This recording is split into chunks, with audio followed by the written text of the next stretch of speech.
Enquanto você relatava sobre essa questão da intolerância religiosa, e você citou algumas questões na Umbanda, eu queria que você me explicasse, por favor, porque, como eu falo, né, sempre que você vem aqui, aliás, você me ensina muita coisa, você me esclarece muita coisa que às vezes eu tento entender de uma maneira ou de outra, mas é tanto...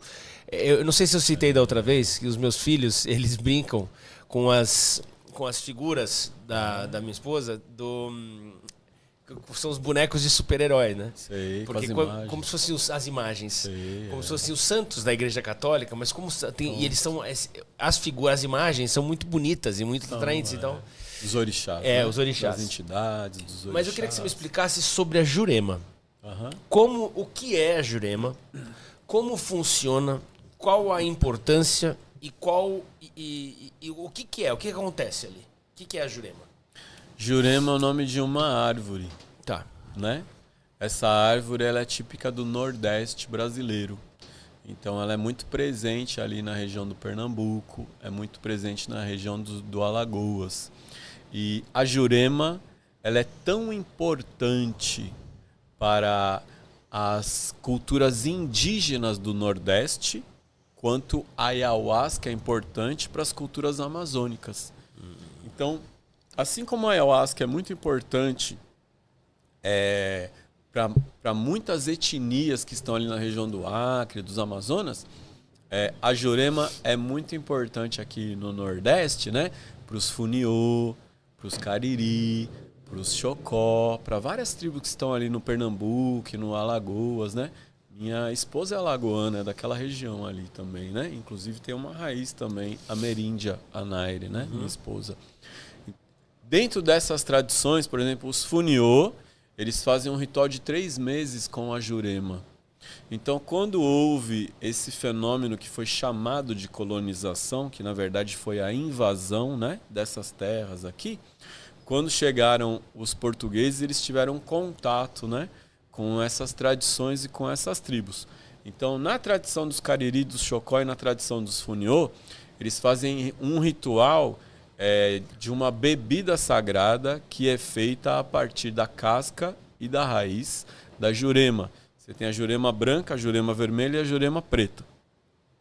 A partir dessa casca é feita uma beberagem, né? Uma bebida sagrada, que é um enteógeno que propicia uma experiência religiosa. E dentro dessa experiência, em ritual, por exemplo, os Cariri, Xocó e os Funiô fazem um ritual chamado toré.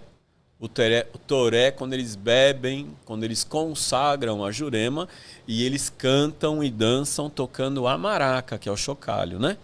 Então, quando houve o encontro do homem branco que veio aqui para o Brasil com essas tradições, aí nasceu o ritual da Jurema, que é o encontro da tradição indígena com a tradição europeia, com a feitiçaria europeia, com a bruxaria europeia.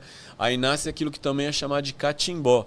Catimbó é um outro nome para chamar essa Jurema, que é uma tradição euro-ameríndia e que depois começou a absorver muito da cultura africana também, de matriz africana, mas ela nasce a partir do contato dos indígenas com o europeu. Então nasce a linha da Jurema, a linha dos mestres da Jurema. E aí você tem mestres da Jurema muito conhecidos no Brasil, como o seu Zé Pilintra. Seu Zé Pilintra é um mestre da Jurema lá do Pernambuco, que vai aparecer no Rio de Janeiro como malandro na Umbanda, mas a origem dele é mestre da Jurema. Assim como algumas entidades que são míticas, como a Maria Padilha, né?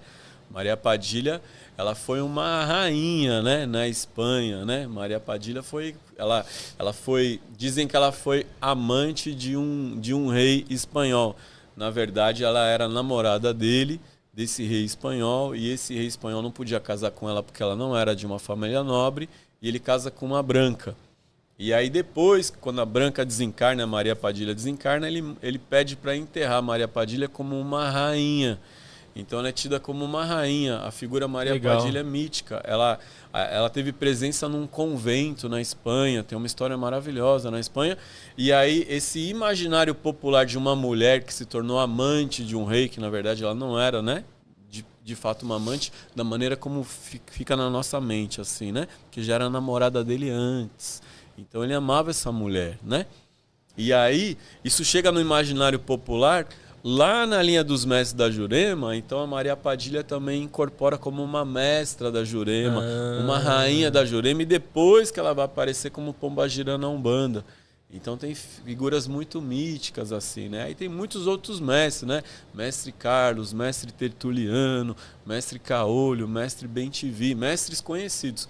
E na Jurema, que é essa linha de mestre, também incorporam também caboclos, pretos velhos, né?